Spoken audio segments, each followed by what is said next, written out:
If one day your wife looked straight into your eyes and said she was going on a trip with her ex, what would you do that night? I heard those words come out of my own wife's mouth, her voice calm, cold, as if my pride, my dignity, meant nothing at all. She sat across from me, eyes avoiding mine, waiting for me to explode, to scream, to beg like a desperate man clinging to what was already gone. But instead of losing control, I stayed silent. I looked right at her, and I said just two words, two short words that froze her in place, words that shattered the script she thought I would follow. And in that moment, our 7-year marriage ended, right there at the dinner table. I'm not telling this story to complain. I'm telling it so every man out there understands this truth: betrayal doesn't destroy you. What really kills you is the lack of respect. If you've ever lived through that moment, or if you fear one day you might, stay with me until the end, because some lessons a man only learns in silence. It started like any other evening in Austin, Texas. The kind of night that makes you believe your life is steady, safe, predictable. I had just finished dinner, a simple meal, nothing special. The house was quiet, the hum of the fridge in the background, the glow of my laptop screen waiting for me to check a few emails before bed. Routine, comfort, the ordinary silence of a home you think you know. Then I heard her footsteps. Melissa walked into the dining room, phone in hand. The light from the screen painted her face pale. Her fingers tapped nervously against the edge of the phone, a rhythm too sharp, too anxious to ignore. I looked up, ready to ask her what was wrong. 7 years together teaches you to read every twitch, every pause. Something in her eyes told me the night wasn't going to end the way it began. She sat across from me, shoulders tense, lips pressed together. She didn't meet my gaze. And in that silence, before a single word was spoken, my chest tightened. I knew something was coming. I just didn't know that what she was about to say would change everything. She cleared her throat, voice low, hesitant. Then the words came sharp and deliberate, like a blade sliding between ribs. I'll be traveling for a few days. With Ryan. Ryan. That name didn't just hang in the air. It punched through me, knocking the breath out of my chest. Ryan wasn't just a coworker, not just a casual friend. He was the man who used to hold her hand long before I ever did. The man she once swore was part of her past. The closed chapter of her life. Hearing his name in that moment was like touching an old scar, except this time it bled fresh. For a second, I thought I misheard her. I wanted to believe I had. My mind scrambled for another explanation, some innocent reason, some way to convince myself this wasn't happening. But Melissa didn't flinch. She didn't laugh. She didn't correct herself. She just sat there staring at the table, waiting for me to react. 7 years of marriage. And now she was telling me she would spend nights in another city with the one man I never wanted to hear about again. And in that moment, something inside me broke. At first, I couldn't move. My body felt frozen, like the air had turned to stone around me. Her words replayed in my head, echoing louder each time until it was all I could hear. Ryan, traveling, together. My jaw clenched so tight, I thought my teeth might crack. Heat surged through me, boiling just beneath my skin. The kind of rage that makes your vision blur, that begs to be unleashed. I wanted to slam my fists on the table, to shout, to demand how she could even think this was acceptable. 7 years of trust thrown back in my face like it meant nothing. But I didn't, because I knew the moment I erupted, she would win. She was waiting for it. I could see it in the way her shoulders stiffened, in the way her fingers tapped against the phone. She wanted me to explode, to give her the excuse to point at me and say, "See, you're insecure. You're controlling." And that realization burned deeper than the betrayal itself. I swallowed the fire, forced my voice steady, and asked her one word. Why? Melissa finally lifted her head, though her eyes still wouldn't meet mine. Her voice carried that rehearsed calmness people use when they've practiced their lines in front of a mirror. "It's work-related," she said. "Ryan has connections that could really help me. This is important for my career. You don't have to worry, David. There's nothing going on. You just need to trust me." Trust. The word sliced deeper than any curse could. 7 years of my life poured into her every ounce of loyalty, and she tossed that word at me like a cheap shield. She spoke with such casual confidence, as if sharing a hotel room with her ex was nothing unusual. As if I were supposed to smile, nod, and thank her for being honest. But what twisted the knife wasn't just what she said, it was how she said it. Dismissive, almost arrogant, like my feelings were an inconvenience she had already accounted for. I sat there listening, nodding slightly while inside my chest a storm raged. Every syllable told me the same truth. She wasn't asking for permission. She was informing me of a decision already made. And that arrogance cut deeper than betrayal. As she spoke, I studied her, the slight pause after every sentence, the way her fingers never stopped tapping against the phone, the way she finally glanced at me, not with guilt, not with fear, but with calculation. She wasn't just delivering news, she was laying bait. She wanted me to snap, to throw accusations, to shout that she was betraying me. Because the moment I did, she could turn the story around. See, this is why I can't talk to you. You're jealous. You're controlling. You're insecure.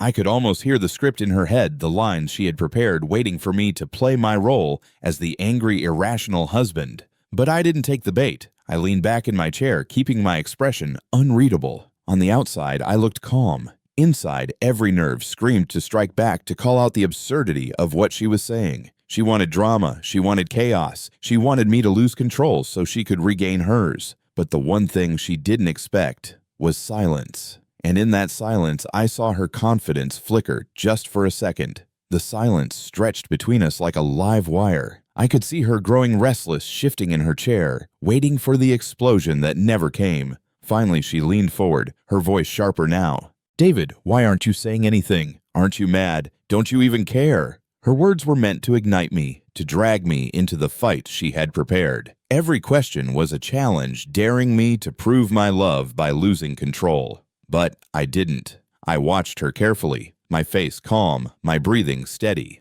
The truth was, every part of me burned inside. Rage, hurt, the sting of betrayal. But I refused to give her the performance she wanted. Instead, I let the silence do the talking. And that silence, heavy and deliberate, unsettled her more than shouting ever could. Her voice trembled as she spoke again, a crack in her confidence. "Don't you have anything to say?" Oh, I had plenty to say, but none of it would be wasted on a woman who had already decided my pride was disposable. And in that moment, for the first time that night, I saw something in her eyes I hadn't expected. Fear. She didn't like the quiet.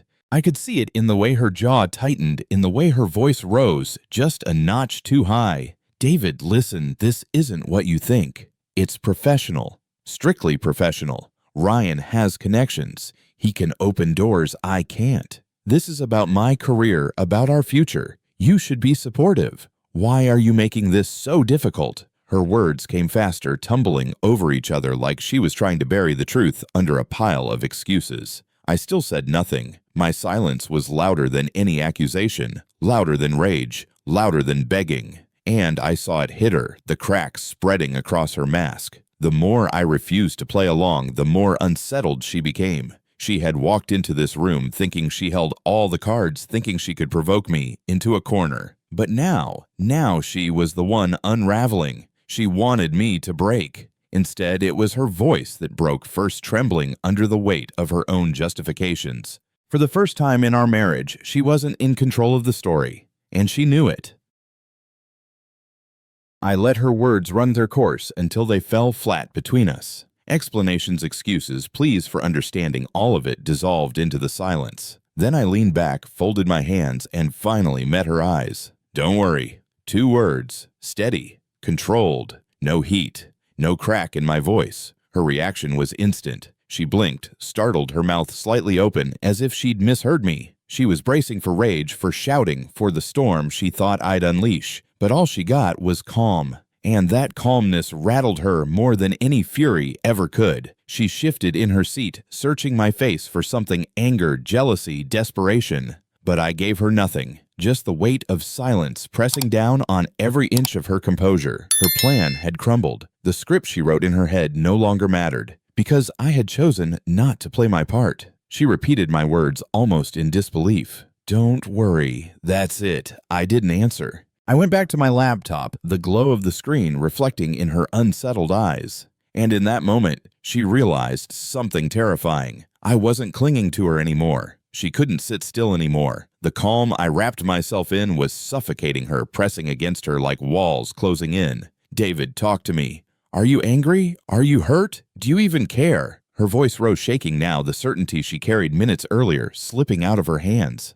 I didn't look up. My fingers tapped quietly on the keyboard, a deliberate gesture that said more than any speech could. That silence drove her mad. Say something. Do you still love me? Do I even matter to you anymore? Each question cracked each one sharper, louder, as though she believed that volume could drag me back into the fight she thought she controlled. But the truth was simple. The more she demanded, the less I gave. Because love doesn't beg, pride doesn't scream, respect doesn't plead to be noticed. I let her twist in the silence, let her hear the echo of her own panic. And the more I withheld, the more she crumbled. For the first time, it wasn't me chasing answers.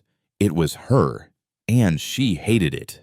The hours dragged on heavy and airless. The house felt different now, like the walls themselves were listening. Melissa paced the living room, her footsteps restless, her voice trying to fill the void I refused to break. David, please, don't shut me out like this. We can talk about it. You're overreacting. You're making this bigger than it is. Her words circled the room, desperate, defensive, pleading, then angry again. A carousel of emotions spinning faster with every lap. But I sat there quiet. Not stone cold, just steady. A calm surface hiding the storm I kept locked inside. The television flickered muted. The glow from my laptop spilled across the table. Ordinary things in an evening that had just destroyed the ordinary forever. She kept searching for cracks, throwing every word she could find against the silence, hoping something would stick. But nothing did. My silence became a mirror, and in that mirror she saw herself unraveling. By midnight, her voice was hoarse. By 1 a.m., she was whispering, asking if I still cared, if I still loved her. And by 2,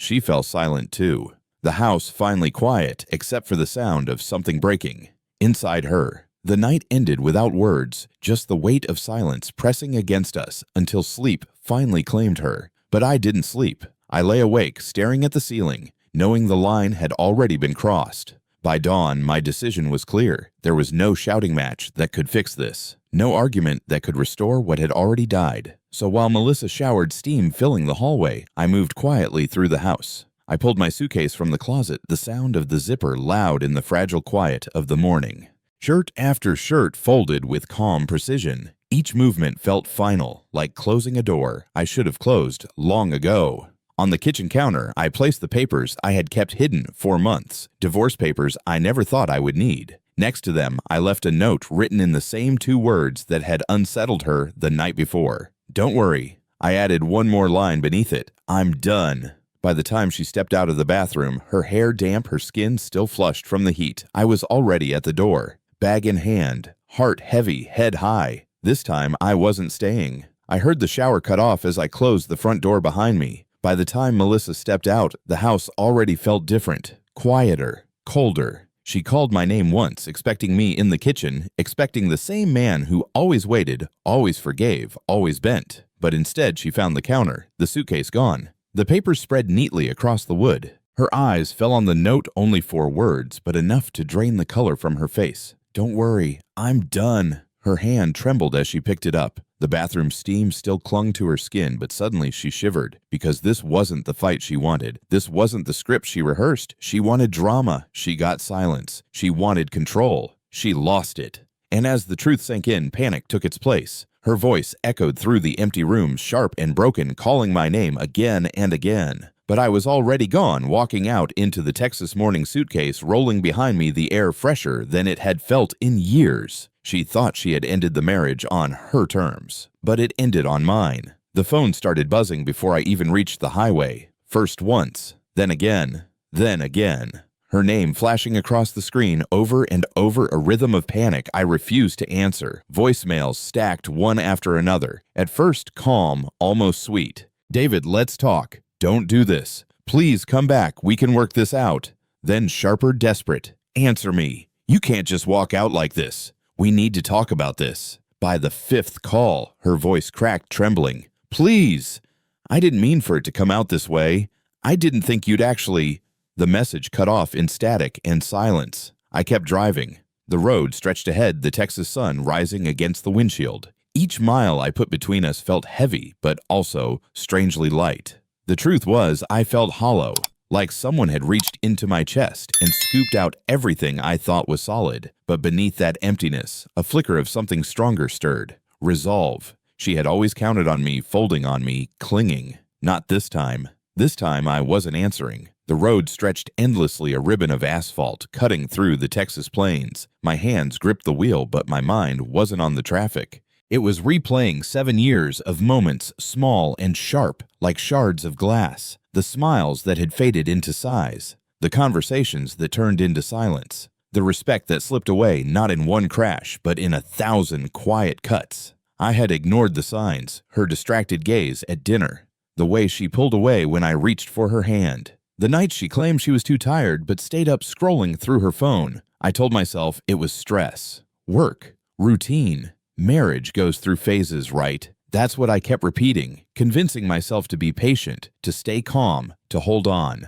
But the truth, respect doesn't disappear overnight. It erodes when one person decides the other is no longer worth guarding. And by the time she said Ryan's name, the respect was already gone. That's why silence was the only answer left. Because shouting wouldn't restore dignity, begging wouldn't rebuild pride. Sometimes the strongest thing a man can say is nothing at all. By the time I pulled off the interstate, the phone was drowning in notifications. Dozens of texts stacked one over the other. Where are you? Please answer me. We need to fix this. Don't throw everything away over nothing. Each one more frantic than the last. I set the phone face down on the passenger seat and stepped out of the car. A neon sign buzzed above an old roadside diner, the kind that never really closes. I walked inside, slid into a booth by the window, and ordered black coffee. No food. My stomach couldn't handle it. For the first time in years, I sat across from no one. No arguments. No forced smiles. No tension hanging in the air. Just me, the hum of the jukebox, the clink of dishes from the kitchen. And that emptiness, God, it hurt. The kind of hurt that feels like it'll split you in half. But underneath it, something else stirred. Something clean. Freedom. Melissa thought I couldn't live without her. She thought she was my anchor. But sitting there in that booth, I realized she wasn't holding me steady anymore. She was drowning me. The bell above the diner door jingled, and I looked up to see a familiar face. Mark, my old friend, the one guy who'd seen me through college, bar fights, weddings, funerals. He spotted me, instantly slid into the booth across from me without asking. Didn't expect to see you out here this early, he said, his voice carrying that steady calm only a man who's lived through his own storms can have. I didn't answer right away, just wrapped my hands around the mug, staring into the black coffee like it might hold answers. Mark studied me. It's Melissa, isn't it? I gave a slow nod. She's gone, Mark. Or maybe I'm the one who's gone. His jaw tightened. He didn't ask for details. I think he already knew. The silence between us was different from the silence at home. This one wasn't heavy. It was solid. The silence of someone who's not judging, just holding ground for you. Finally, he leaned in. Then let it be gone. Don't chase what doesn't respect you. His words hit me harder than Melissa's confession, because for the first time I felt them as truth. Maybe walking away wasn't weakness. Maybe it was survival. Mark stirred his coffee slowly, eyes never leaving mine. Tell me, David, when did it break? When did you realize it wasn't about her love for you, but her disregard for your dignity? I took a breath, letting the words form carefully. The moment she said Ryan's name, not because of him, because of how she expected me to react. The arrogance, the assumption that I'd grovel, scream, beg, that I'd let her manipulate me into giving her the reaction she wanted. Mark nodded. Exactly. That's when love ends, David. Not when someone leaves, but when respect disappears. You can forgive the betrayal. You can even forgive the lies. But when she stops respecting you, that's when it's over. I leaned back, staring out the diner window at the morning light cutting across the parking lot. I stayed calm. I didn't explode. I didn't give her the drama. And for the first time, I felt free, good Mark said simply. Because freedom comes from holding yourself accountable to yourself, not to someone who doesn't value you. That's the lesson men rarely learn until it's too late. For the first time in hours, maybe days, I felt the weight in my chest ease, and I knew he was right. I sat in that booth, sipping my coffee, letting the hum of the diner fade into the background. 7 years. 7 years of marriage. 7 years of memories, both good and bad, each one now tinged with the knowledge of what had really been happening. I thought back to the early days, how we laughed until our sides hurt, how her smile could make the entire day feel lighter. But even then, cracks were forming, subtle things. The way she rolled her eyes when I suggested a plan, The way she forgot promises, small ones at first, then bigger, the gentle dismissals, the excuses, the late nights she never explained. I had told myself it was stress work life, that everything could be fixed with patience, with understanding. But patience only works when respect exists alongside it. And respect had quietly slipped away, replaced by assumption and arrogance. Hearing Ryan's name wasn't the beginning of the end, it was the confirmation. 7 years had already eroded quietly, piece by piece, until there was nothing left to hold on to but a hollow house and a cold dinner table. And in that realization, the clarity came. I didn't need to fight for what was never mine to save. The morning light spilled through the diner window, cutting across my coffee cup, and I felt the weight of decision settle fully on my shoulders. There was no turning back. Not now. Not ever. By the time I returned home, the house was quiet again. Melissa was still asleep in the bedroom, unaware of the storm about to hit. I moved carefully, deliberately, each step measured, almost ritualistic. I pulled my suitcase from the closet, folding shirts and trousers with precision. No rush, no panic. Just a steady hand and a steady heart. This was the final act, and I intended to own it. On the kitchen counter, I laid out the papers I had kept hidden for months. Divorce papers prepared in anticipation of a day like this. Beside them, a note, simple, deliberate. Don't worry, I'm done. Every detail mattered. The timing, the placement, the calm certainty of it. She had spent 7 years expecting me to react in anger, in desperation, in chaos. But this time, I wouldn't. By the time she woke, the papers would be there and the story would no longer belong to her. I zipped the suitcase, squared my shoulders, and stepped toward the door. This was it. My choice. My power. My peace.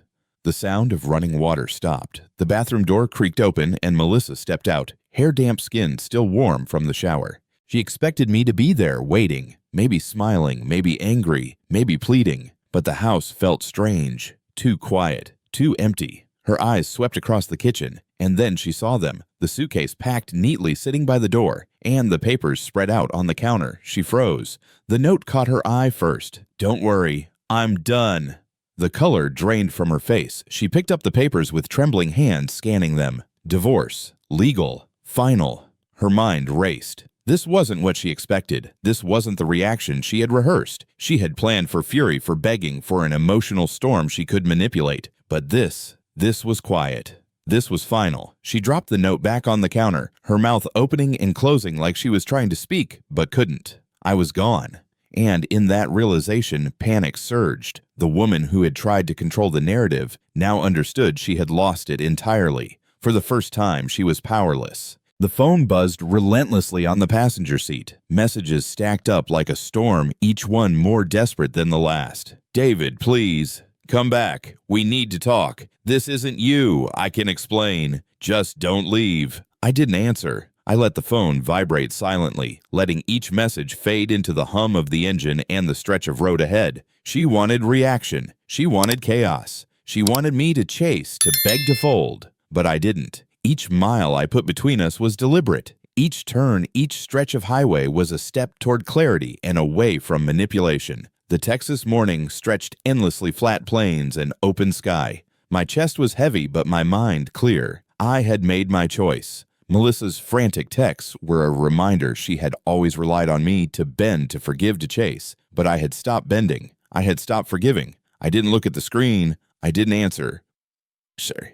Because this time, the road was mine, and her panic could not follow. The highway stretched ahead, a ribbon of asphalt under the bright Texas sun. My hands rested lightly on the wheel, my eyes on the road, but my mind wandered through the storm of the past 24 hours. Silence. That was the weapon I had chosen. Not shouting, not pleading, not breaking down, just silence. It was strange how heavy it had felt at first, almost unbearable, but now, miles away from her, I understood its power. Silence forced reflection. Silence revealed truth. Silence shifted control from her to me. All those years I had tried to fix problems with words, with explanations, with emotion. But words can be twisted. Explanations can be dismissed. Anger can be spun into guilt. Silence, though, silence cannot be argued with. Silence cannot be manipulated. Silence is absolute. And in that calm, deliberate quiet, I realized something crucial. Respect is not given. It is earned. And once lost, it cannot be recovered by excuses or pleas. I glanced at the dashboard clock.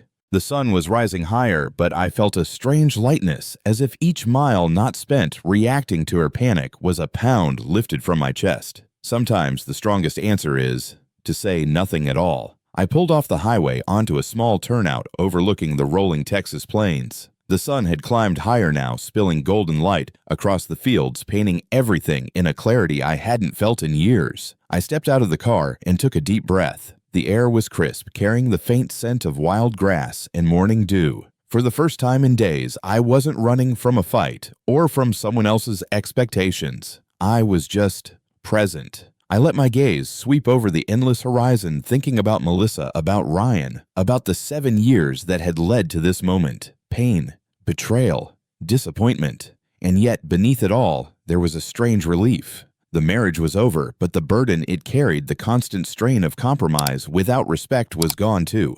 I ran my hands over the steering wheel, feeling the smooth leather under my fingers. The road behind me, the road ahead, both open. I was free to choose my path, to reclaim a sense of dignity I had let slip too long. For the first time, the silence I had wielded as a weapon now felt like a gift. I smiled small and quiet, letting it settle deep inside me.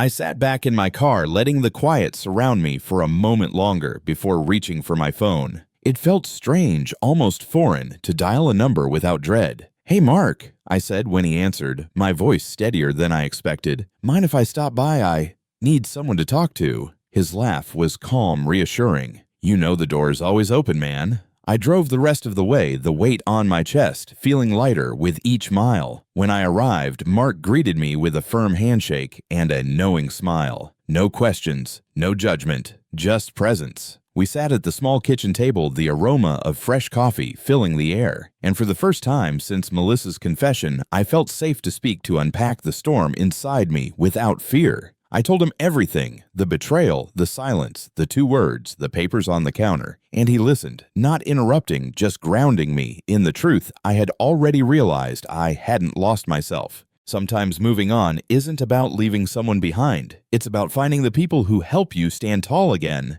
And for the first time, I knew I wouldn't be standing alone. I sat across from Mark, swirling the last of my coffee, letting the silence stretch comfortably between us. The conversation had moved past shock, past anger, into reflection. 7 years. 7 years of love, laughter, arguments, compromises, and quiet erosion. I thought I had given everything, but in truth, some things were never returned. Respect, honesty, mutual regard. I realized then that love without respect is fragile, loyalty without acknowledgement is hollow, and patience without reciprocity is exhaustion disguised as virtue. I will never compromise my dignity again, not for a smile, not for a plea, not for the memory of better days. Mark nodded, understanding more than I said. A man can forgive many things, he said, but he cannot surrender himself. That's the line. I repeated it in my mind, letting it settle. The lessons were clear now. Betrayal doesn't just hurt, it reveals character, or the lack of it. And as I drove back into the open road later, I carried those lessons with me. Not as bitterness, but as armor. Not as regret, but as clarity. The past was behind me. What I would accept in the future was mine to decide. The highway stretched endlessly ahead, the morning sun warming the dashboard, illuminating the possibilities of a life that was entirely mine. For the first time in years, I allowed myself to imagine what freedom could look like, not as an escape, but as a beginning. I could choose where to go, who to spend time with, and how to define my own happiness. I thought about mornings without tension, nights without silent games, conversations without manipulation. The thought made my chest ache, but it was a good ache, the ache of release. I envisioned a life where respect came first, where loyalty was mutual, where love wasn't a test I was doomed to fail if I stayed calm. And I realized something important. This wasn't just about leaving Melissa. It was about reclaiming myself, about honoring the man I had been and the man I was becoming.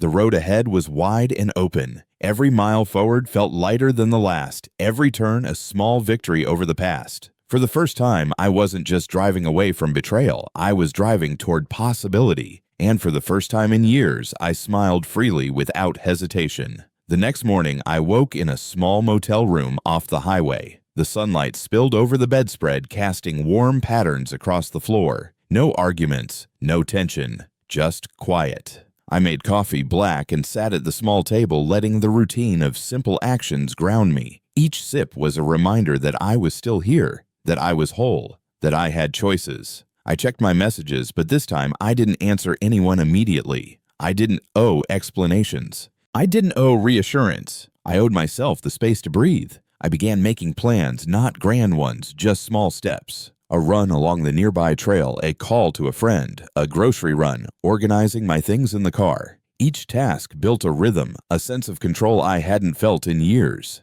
And with each completed step, I felt lighter. Every little action was a quiet declaration I could live, I could thrive, and I could define this life on my own terms. Freedom wasn't flashy, it wasn't loud, it was steady, solid, and it was mine.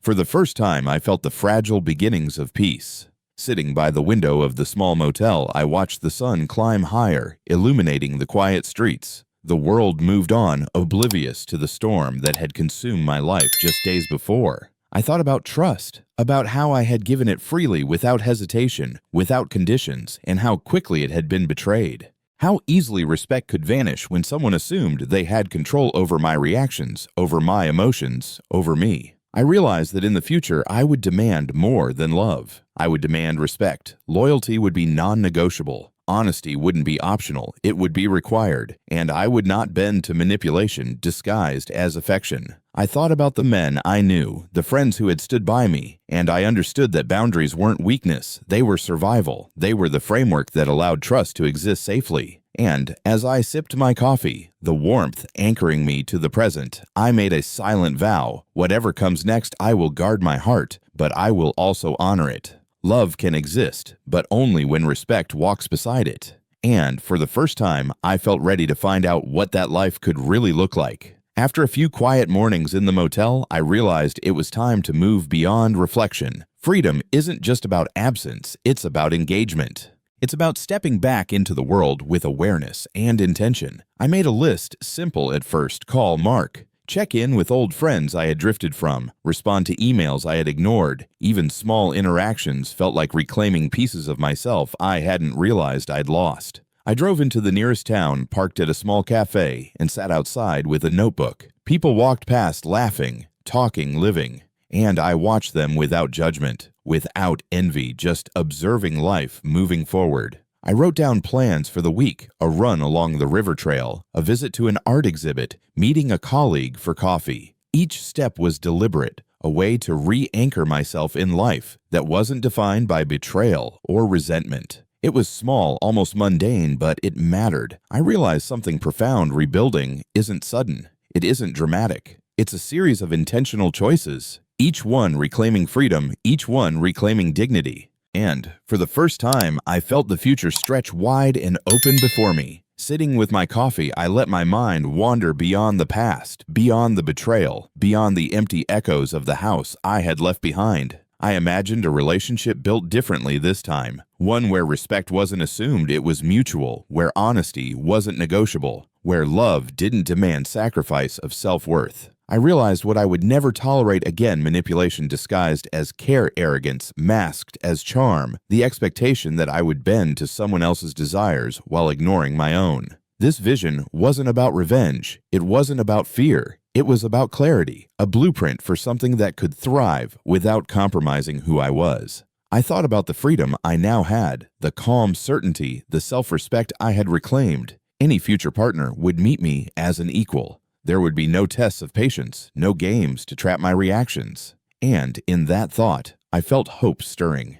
Quiet, steady, unshakable. Because love, I realized, can exist again, but only when it walks beside dignity, respect, and choice. And I was ready to demand nothing less. The days following that morning felt strange but invigorating. Without the constant tension at home, I could finally breathe and think about the life I wanted to build for myself. I started small. Morning runs along the river trail, feeling the muscles in my legs wake up and push me forward mile by mile. The rhythm of each step became a meditation, a way to reclaim control over my body and my mind. Work became a sanctuary rather than a distraction. I organized my tasks with precision, tackling projects that had been sitting unfinished for months. The focus reminded me that progress doesn't wait for permission, it's earned with discipline. Even my meals became intentional, cooking simple, nourishing food instead of skipping or ordering in. Every small choice reminded me I was building stability, not just escape. I also reconnected with friends beyond mark long overdue. Calls, short visits, shared laughs. Social connection was no longer a convenience. It was part of reclaiming my life piece by piece. Every step, every routine was deliberate. Freedom wasn't just an absence of chaos, it was the presence of purpose. And for the first time in years, I felt fully alive in my own skin.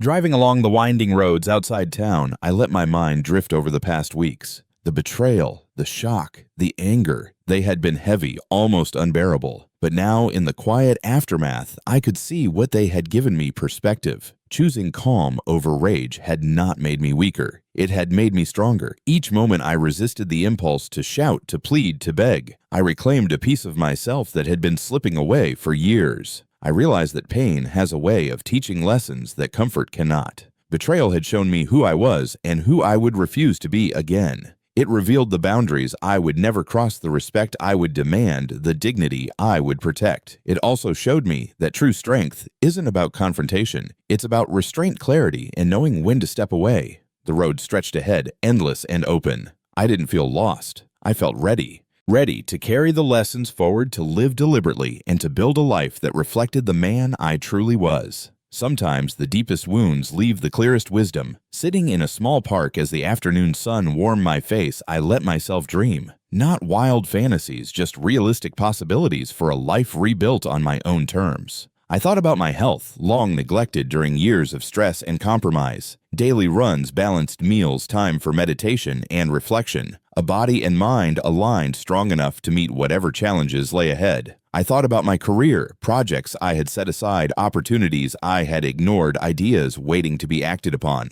Freedom gave me the clarity to focus, to set goals, and to pursue them without distraction or guilt. I even considered the relationships I wanted moving forward. Friendships grounded in honesty, mentorship, camaraderie, connections where respect was mutual and no one assumed control over the other's life. And somewhere in the quiet corners of my mind, I allowed myself to imagine love again. A love built on equality, trust, and respect. Not desperate, not manipulative, real. For the first time, I felt that survival was not enough. I wanted to thrive, to live fully, to embrace the possibilities waiting beyond the shadow of betrayal. The future wasn't just a road ahead, it was a horizon I was ready to reach. The next morning, I woke with a sense of purpose I hadn't felt in years. I made a list of small, tangible goals, not lofty dreams, just achievable steps that would shape the life I wanted. I started with my health, a long run along the river trail, feeling my lungs expand with each deliberate breath. Strength in body became strength in mind. Every mile was a reminder that I could move forward unburdened by past expectations.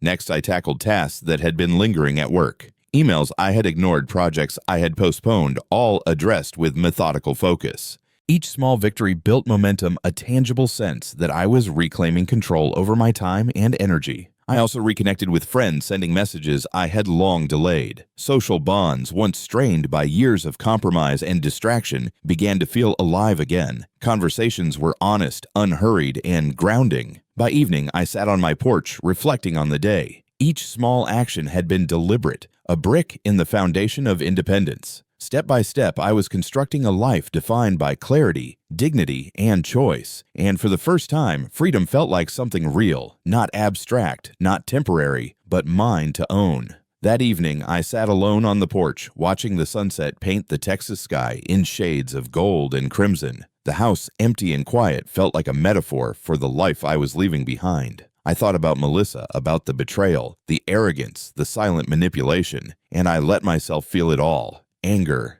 hurt, disappointment. Each emotion raw and sharp, acknowledged but not allowed to dictate my actions. For the first time, I realized that closure doesn't come from confrontation. It doesn't come from explanations or apologies. It comes from accepting what has happened, reclaiming your power, and refusing to carry someone else's mistakes forward. I imagine the years ahead not defined by bitterness, but by clarity and choice. Every memory, every lesson became a stepping stone rather than a chain. I whispered quietly to myself, almost like a mantra, "This is mine, my life, my choice." And in that moment, I felt the first real release. The chapter wasn't erased. It was acknowledged, understood, and finally left behind. The future was open, and I was ready to step into it whole again. The next morning, I laced up my running shoes with a sense of purpose. But today wasn't just about exercise. It was about reclaiming fragments of myself I had neglected for too long. I pulled out an old sketchbook, one I had abandoned years ago, and began drawing again.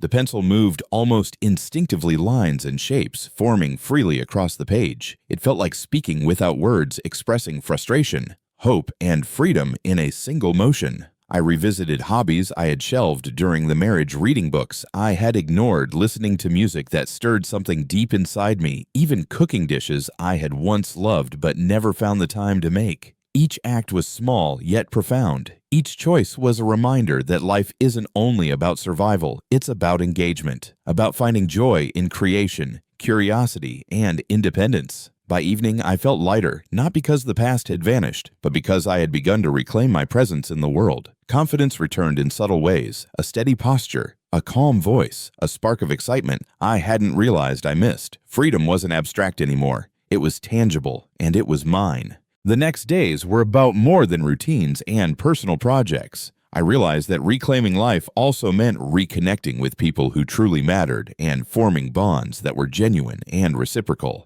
I reached out to old friends I had lost touch with over the years. Simple messages at first, checking in, asking how they were sharing small moments. The responses were warm, open, and surprisingly easy. I had forgotten how natural it could feel to belong somewhere without pretense or expectation. I also joined a local running group, connecting with men and women who shared the same interests, not because they needed anything from me, but because we were all seeking growth, health, and companionship.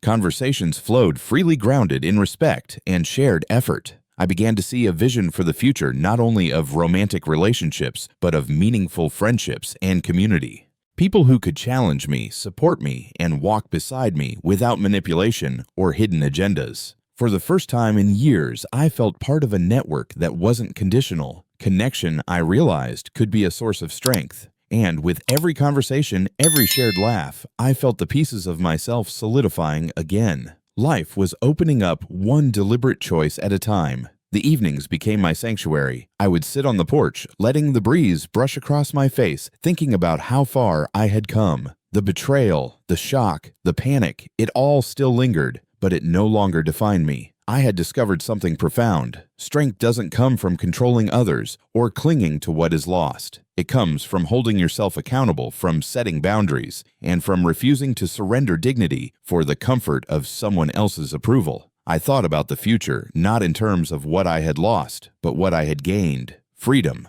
clarity, respect for myself. These were not temporary gifts. They were tools to build a life that could withstand betrayal, disappointment, and challenge. Every choice I had made since that night reinforced the foundation of independence. I had reclaimed my mornings, my routines, my friendships, my passions, and in doing so, I had reclaimed myself. I realized that long-term fulfillment wouldn't come from rushing into new relationships or seeking approval. It would come from patience, from living deliberately, and from nurturing the strength that had carried me through the darkest moments. I was ready, stronger than I had ever been, and fully, undeniably, my own. The road stretched endlessly ahead, but for the first time, it didn't feel lonely. I slowed the car, letting the horizon fill my vision, the golden light of sunset spilling across the plains. Every mile behind me had been a lesson, a reminder of what I would no longer accept, and a promise of what I could build. I thought back to that night, to the two words that changed everything.